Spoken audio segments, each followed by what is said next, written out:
This is your girl, Civil Disobedience, on Petty as Hell LaBelle. Today we're discussing R. Kelly, Lizzo. We're also going to be talking about the Love and Hip Hop reunion involving Apryl, Fizz, and their discussion of Omarion. So you guys stay tuned and subscribe. Okay, so let's get started. They're saying that they're producing a second part to the documentary Surviving R. Kelly, and it's supposedly involving several women whose stories are not credible. Now, here's the thing with this.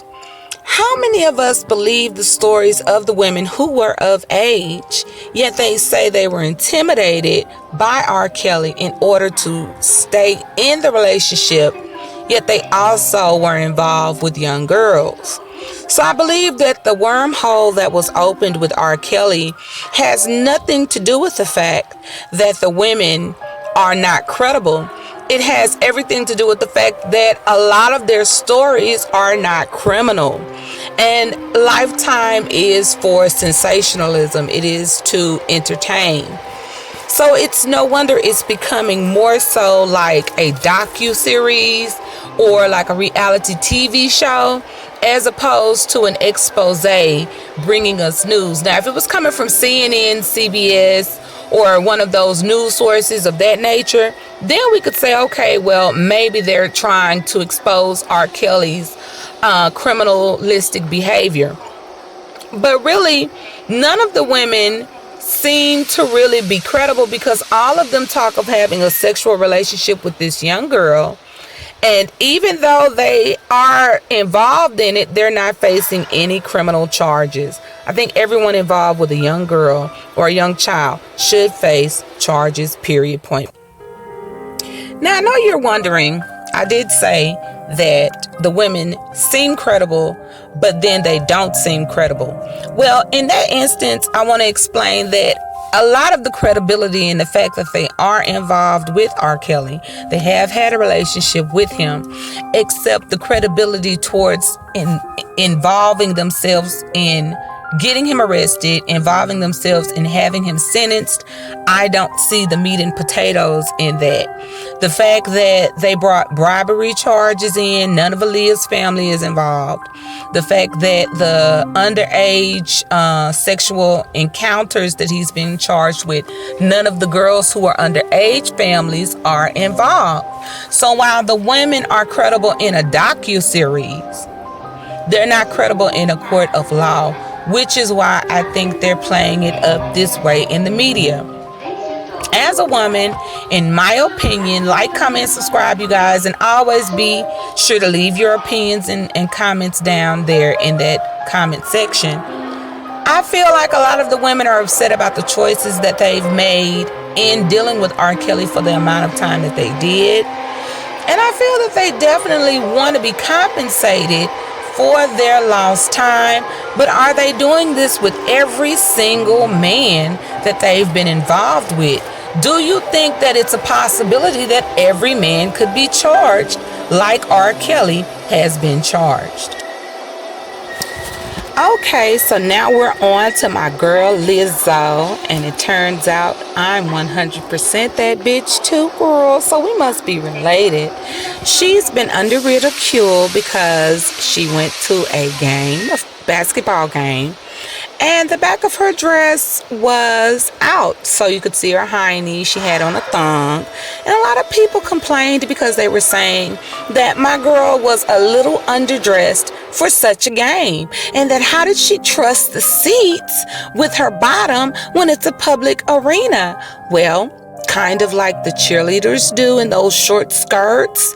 So I didn't really see the point with that one. Now, they did bring up the fact that people brought their kids to the game, and the fact that her bottom being out was something that they weren't necessarily ready for. I thought that was a valid point.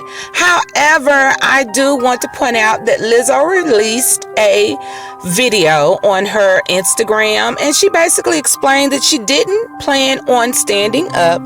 She was asked to stand up by the cheerleaders, and so she didn't mean any harm. And I love my girl, and I just think we should forgive her for that sin. So, on to the next topic. We're talking about our Love and Hip Hop reunion, Love and Hip Hop Hollywood, specifically Apryl Jones and her involvement with Little Fizzle Pop and their discussion of Omarion. First, can we say Contradiction City? On one hand, Little Fizz came on Love and Hip Hop Hollywood with the perception that he and Omarion were not only friends, but they were close enough to see each other as brothers. Now we jump to the reunion, which part 2 is coming on 9 p.m.